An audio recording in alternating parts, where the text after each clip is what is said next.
Kalau kita membayangkan katanya saja, imbuhannya berarti itu proses yang aktif. Yes, berarti memang harus ada hal-hal yang dilakukan untuk kita menerima. Kita nggak menerima dengan saya duduk, oh ya saya sedih, ini berarti menerima. Enggak menerima.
Itu proses yang aktif. Pasti kan acceptingnya saat ini ya, saya nerima.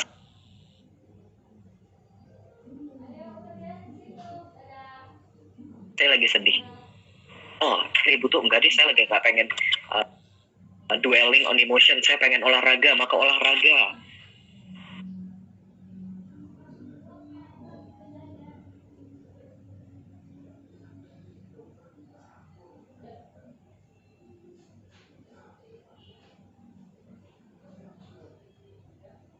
Ada aktivitas yang saat itu secara spontan kita pilih sebagai break, tapi pendek-pendek, cuma frequently ke diri sendiri gitu. Itu baik.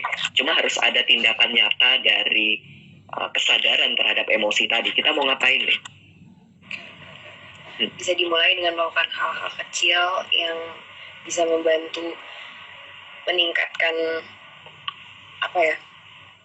lifts our spirits aja gitu ya, yang meningkatkan endorfin, dopamin gitu ya. Iya. Kalau Ariel sendiri kemarin pas lagi emotional burnout, pilihan perilakunya ngapain nih? Refleks pertama aku yang pasti journaling. Abis itu aku meditasi juga, aku sering meditasi kan. Cuma memang ini salah satu, aku mau sharing juga sih ke teman-teman yang selalu ngomong bahwa susah banget untuk coba meditasi, terus emang ngaruh, emang susah gitu karena cuma kayak diem doang, napas nggak bisa, pasti pikiran mana-mana. Setuju nggak sih kalau meditasi ya udah lo di hidup lo gitu kan?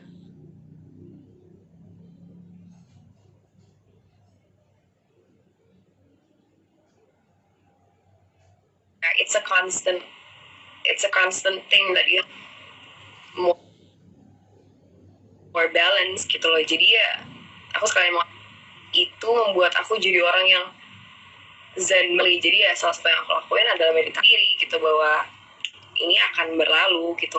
Aku juga mencoba untuk kayak mengucapkan hal-hal yang aku rasa bisa membantu mempercepat proses healing aku ketika aku lagi ngerasa saat ini aku kayaknya emotional burnout gitu. Jadi meditasi, journaling itu sangat membantu. Terus pas aku searching lagi,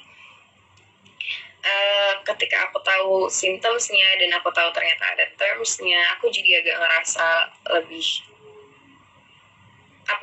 nggak sendiri sih. Terus habis itu aku ngomongin ke Twitter dan kayak banyak yang DM aku juga bahwa kayak mereka juga merasakan hal sama. Mungkin itu salah satu hal terapeutik yang bisa aku lakukan untuk membantu aku feel better gitu.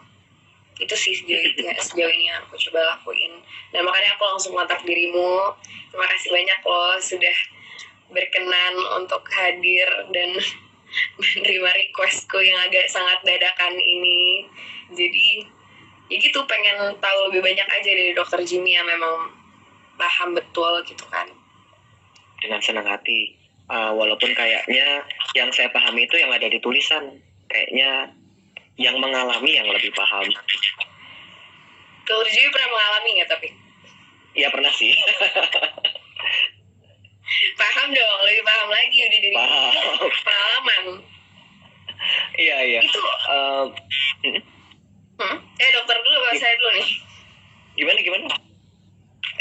Aku pengen tahu juga sih. Aku kayak emotional burnout itu suatu hal yang kayak kita bisa. Aku tuh anti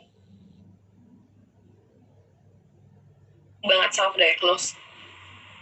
Jadi aku ngerasa kayak aku pengen tanya sama dokter, ini suatu hal yang harus aku bawa untuk ke si professional help lagi kah, atau memang ya udah ini adalah sesuatu yang bisa kita tangani dengan diri kita sendiri gitu. Ini menarik. Jadi saya mau agak sok-sok bicara kedokteran dulu ya. Biar kelihatan pintar gitu.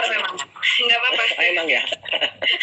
Jadi waktu burnout itu pertama kali diangkat dan mau dimasukkan ke dalam kitab diagnosisnya kedokteran, itu ada perdebatan apakah ini masuk ke dalam kondisi medik sehingga perlu didiagnosis atau bukan, atau ini bukan disorder kayak gangguan kejiwaan gitu. Terus ada perdebatan panjang. Itu ada debatnya. Akhirnya nggak masuk tuh. Si burnout ini nggak masuk ke dalam gangguan kejiwaan, tapi dia dimasukkan ke dalam kondisi ini. Kalau diteruskan dia berpotensi pun jadi gangguan kejiwaan. Jadi sebenarnya ini nggak bisa kita anggap sebagai diagnosis begitu sih, karena kan bukan disorder, sehingga ya boleh saja kita merasa burnout, boleh saja kita menganggap menyadari beberapa aspek diantaranya. Mari asumsikan burnout ini lebih seperti alarm begitu ya, tanda reminder. Reminder. Jadi boleh kita bereaksi terhadap ini, boleh coba mengatasi sendiri ini. Kalau tidak berhasil baru ini something else gitu. Tapi boleh kok kita mencoba. Berarti aku boleh bilang ke diri aku bahwa it's okay Ariel, ini lagi mengalami emotional burnout, this too shall pass gitu ya. Itu ya, bukan self diagnose ya namanya ya. Bukan, karena dia bukan gangguan juga sebenarnya. Ini kebetulan ada yang terbaca di saya. Okay. Ada kolom komentar. Dia bertanya, saya lupa karena cepet banget tadi. Berarti emotional burnout ini depresi ringan? Enggak sama sebenarnya. Beda muatannya, beda kondisinya. Jadi jawabannya beda. Nggak cuma pengen menegaskan aja sih. Oke. Kita coba buka kolom questions dari teman-teman online kita kali ya, Dok. Boleh. Sebentar ya. Ini menarik nih. Boleh nggak sih ketika pada saat kita emotional burnout minta validasinya dari orang luar, kayak teman, keluarga, dan lain-lain, bukan dari diri sendiri? Tadi kan kita udah bahas untuk afirmasi diri.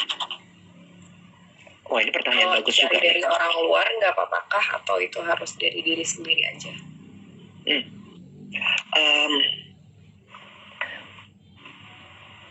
Burnout itu kan stres yang berkepanjangan ya, Ril ya. Jadi kita perlu mempersepsikan ini sebagai penyebabnya nih, stres. Jadi cara penanganannya juga cara penanganan yang sama terhadap stres. Stres yang banyak tapi ya, stresis gitu. Jadi panjang. Ketika kita stres, ada sebuah hormon yang keluar di tubuh, namanya oksitosin. Oksitosin ini punya nama keren bahkan, cuddle hormon. Itu hormon yang sama ketika seseorang connected dengan orang lain, ibu menyusui bayinya, atau pasangan romantis misalnya saling memeluk begitu ya, itu ada oksitosin yang keluar. Oksitosin yang sama keluar ketika manusia stres. Loh, Oksitosin kan tadi perasaannya harusnya menyenangkan, nyaman. Kok keluar pada saat stres? Yes, exactly. Oksitosin yang sama keluar pada saat stres mendorong manusia untuk mencari orang lain. Sehingga kalau burnout, kemudian kita kayak pengen dapat validasi dari orang lain, that just make sense. Karena oksitosin keluar pada saat itu. Sehingga kita butuh validasi dari orang lain. Apakah itu baik? Baik, tapi nggak boleh lupa validasi dari diri sendiri. Itu adalah salah satu options yang bisa dicoba dilakukan gitu ya. Kita coba cek lagi ya dari question box.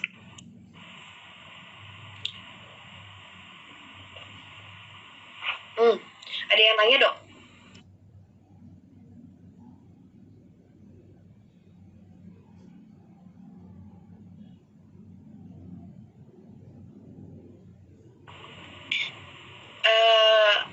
Mungkin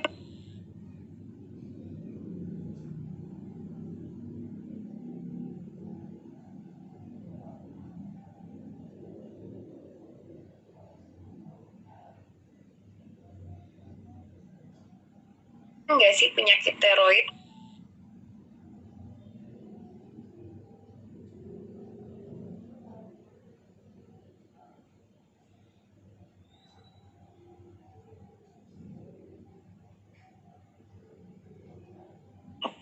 Gitu.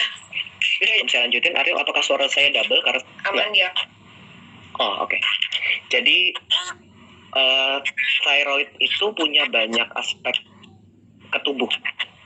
Metabolisme,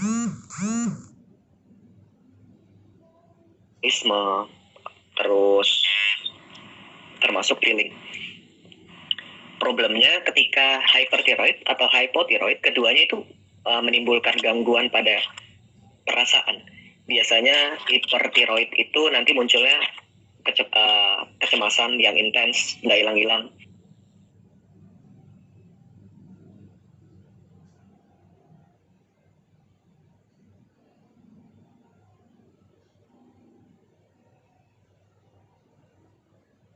Hypothyroid lebih sering ke kondisi depresi.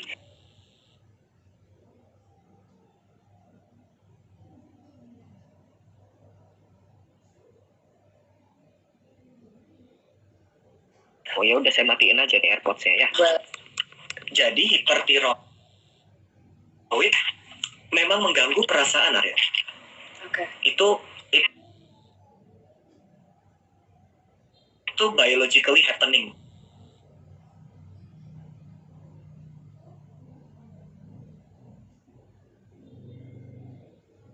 Agak beresiko karena nanti biasanya kalau ngomong kayak gini, atau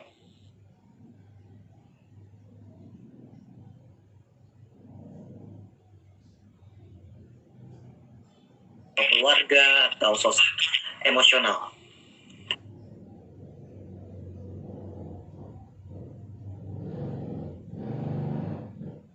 Dan yang kayak gini itu nanti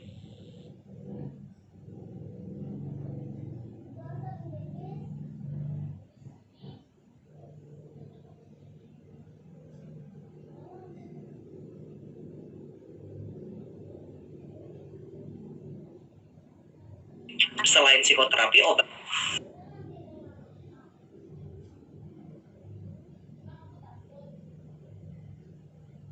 Siapa tadi yang nanya? Coba cari lagi pertanyaannya.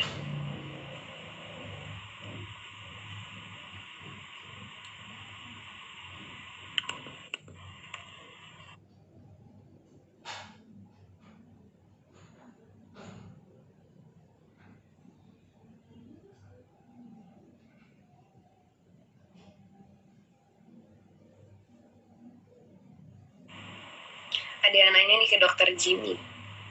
Paru, otak.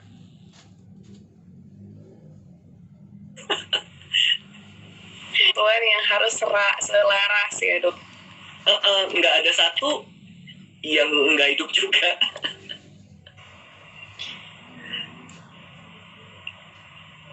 Ya, saya nggak bisa milih. Maaf, saya nggak bisa milih.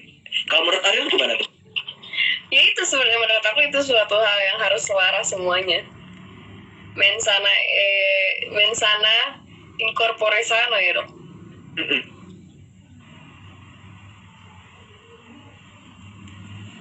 Ini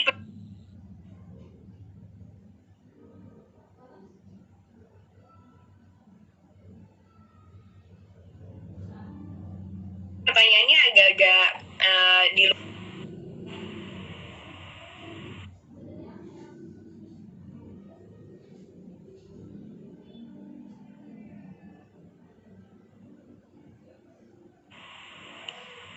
Lagi ganti tema ya nanti ya. Kalau insecure.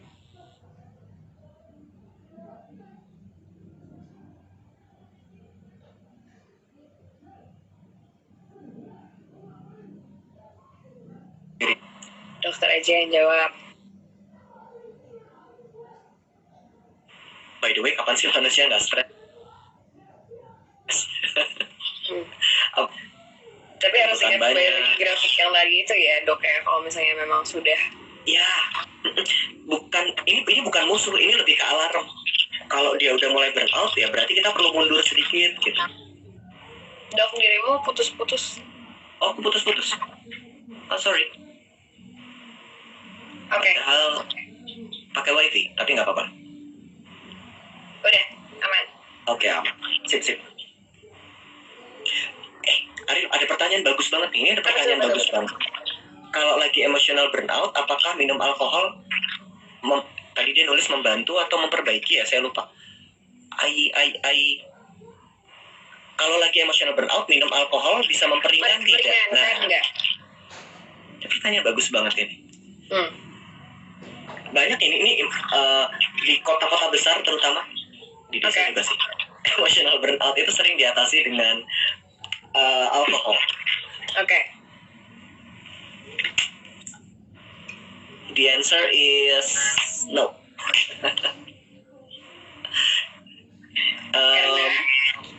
Karena alkohol itu sebenarnya sifatnya depresan. Sesuai namanya, justru dia bikin depresi. Walaupun waktu kita pakai pertama, waktu kita meneguk itu rasanya ease gitu ya, tenang, enteng. Tapi yang sebenarnya terjadi, tubuh tidak menganggap demikian. Perasaan akan numb, bukan enak, tapi cuma numb. Oh, oke. Dan itu bukan state yang sehat. Oke. Aku putus-putus ya nih. Sedikit tadi, tapi suaranya ada, tapi visualnya agak putus-putus. Oke, coba kita cari pertanyaannya dari kolom komentar. Kayaknya tadi banyak yang nanya pas lagi putus-putus, tapi bisa duduk bentar ya.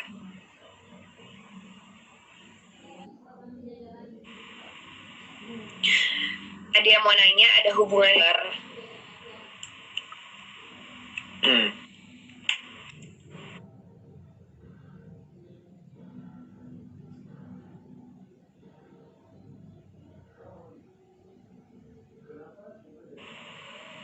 bipolar itu kan kondisi, baca listnya mungkin mirip sama emotional burnout, tapi beda sebenarnya kondisinya. Walaupun demikian, orang dengan bipolar bisa mengalami emotional burnout. Problemnya nanti kalau emotional burnout datang agak sulit nih ngebedain am I burnout atau ini fase depresnya lagi muncul gitu. Itu saya nggak bisa jawab di sini, bahaya sekali kalau jawab di sini. Tanyakan ke psikiater terdekat. Bahaya ini jawabnya. Dok, ada yang mau nanya, tips ganteng seperti dokter gimana? Kelihatannya layar Anda salah ya. Dipuji loh itu, Dok. Oh, terima kasih. Terima kasih, Dok, katanya sudah dijawab. Ada lagi pertanyaan-pertanyaan seputar emotional burnout yang teman-teman online pengen tanyain, atau mungkin sambil kita nunggu ada lagi pesan-pesan dari Dr. Jimmy untuk kita semua yang lagi mungkin mengalami emotional burnout di tengah pandemi ini dan di rumah aja, nggak bisa terlalu banyak melakukan aktivitas di luar yang sekiranya bisa membantu mendorong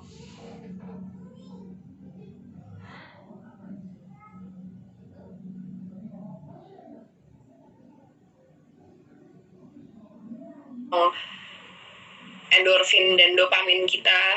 Cuman karena banyak banget workshop gitu ya. Ya workshop.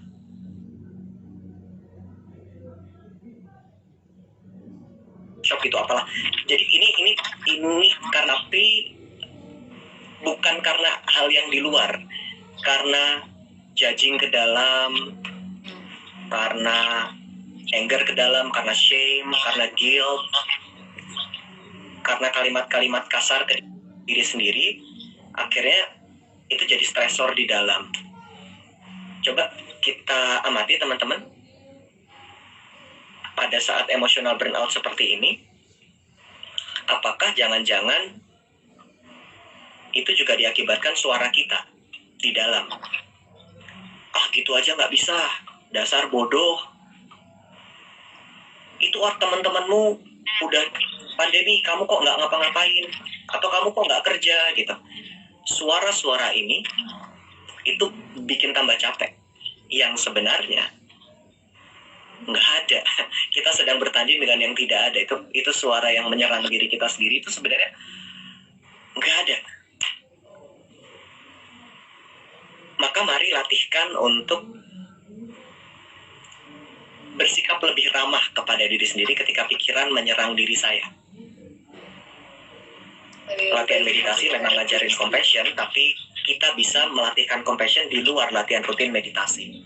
Dan di masa pandemi yang berat seperti ini, di mana banyak orang ngalamin burnout secara emosional, kita butuh consistently reminding ourselves kalau this is common humanity, buat ngerasain penderitaan. Semua orang menderita, dan mungkin beda-beda intensitasnya, tapi semua orang menderita. Jadi nggak apa-apa kalau saya menderita, nggak apa-apa kalau saat ini saya nggak oke. Nggak usah judging kondisi itu, dan bersikap baiklah terhadap orang yang menderita. Maksudnya kalau kita ngeliat orang lain menderita di jalan begitu ya, anak kecil yang ngamen di jalan hujan-hujan gitu kan, yang timbul perasaan belas kasihan ya. Saya pengen nolong, saya pengen meluk gitu kan ya. Yang menarik adalah kalau saya yang menderita, kalau saya yang burnout, saya nggak pengen ngelakuin itu. Yang pengen justru saya pengen menghakimi diri sendiri, saya pengen marah-marah ke diri sendiri, saya pengen maki-maki diri sendiri. Naluri tadi perlu kita pelan-pelan geser, bahwa kamu juga manusia yang menderita, dan kamu boleh loh punya perasaan compassionate, mencintai, belas kasihan kepada diri sendiri, itu boleh. Dan itu yang perlu dilatihkan di masa pandemi. Salah satunya untuk mengatasi emotional burnout. Emotional burnout kan capek ya, gak enak banget. Itu kita udah pengen sinis banget sama kehidupan. Maka kalau ngelihat orang kayak gitu, apa yang secara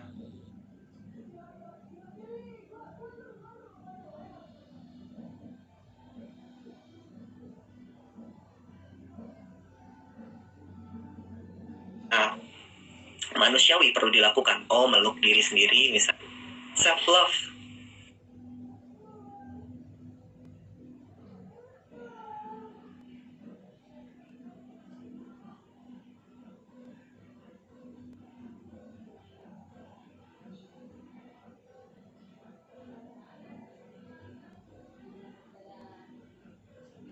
Untuk teman-teman yang masih belum tanya lagi ya dok. Boleh. Tadi ada yang menarik.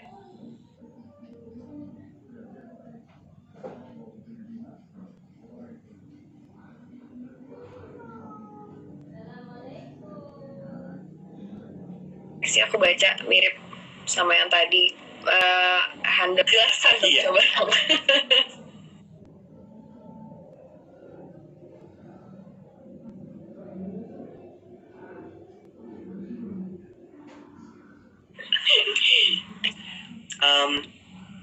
Kalau kita perhatikan lebih detail, ketika kita narik nafas itu, denyut jantung kita lebih cepat sedikit dibandingkan kita nahan nafas dan ngeluarin nafas.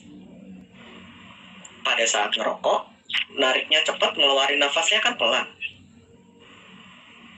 Sederhananya, kita sedang membuat denyut jantung relatif melambat dalam kurun waktu yang lebih panjang. Bahasa gampang ya, kita lagi berusaha buat relax. Jadi selain rokok, kita boleh kok untuk dengan sengaja intentionally memperpanjang durasi menahan nafas dan mengeluarkan nafas. Ketika denyut jantung melambat, sebenarnya teknik yang terkenal kan ada 478 breathing exercise.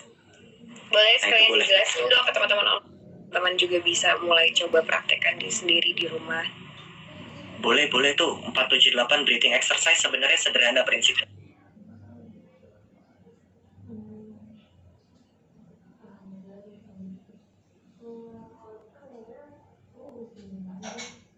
Ya, prinsipnya adalah kita nahan sehingga denyut jantung menurun. Karena denyut jantung menurun, maka tekanan darah menurun, stres di tubuh menurun.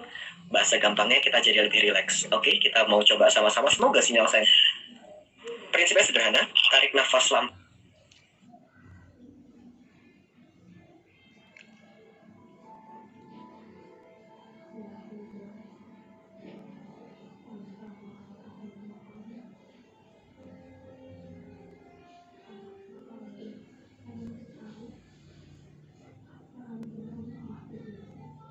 Lalu tahan di 7 hitungan. Keluarkannya sudah mereda. Kalau sudah, boleh dihentikan. Kalau belum, kamu boleh ulangi lagi. Boleh ulanginnya sampai berapa kali, Dok? Beberapa sih menyarankan jangan banyak-banyak ya. Jadi ulanginnya 4 kali aja. Jangan terus sampai seharian gitu. Ya. Jadi 4, 7, 8. Tarik nafas 4 detik, tahan nafas 7 detik, dan menghela nafas, habiskan nafasnya sampai 8 detik ya, Dok? Iya. 4.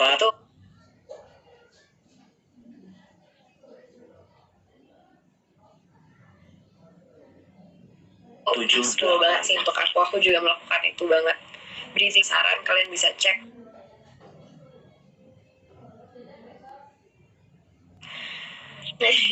Bernafas dengan perut.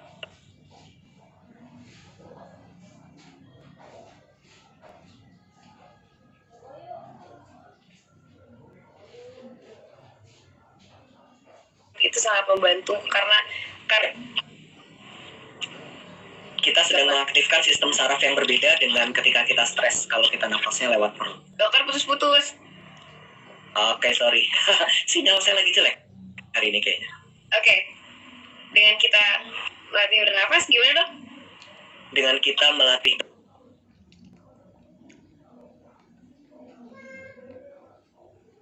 bernafas lewat perut, gampangnya mengurangi stres. Semoga nggak putus-putus ya. Saya udah ngomong pelan. Nggak, apaan di aku.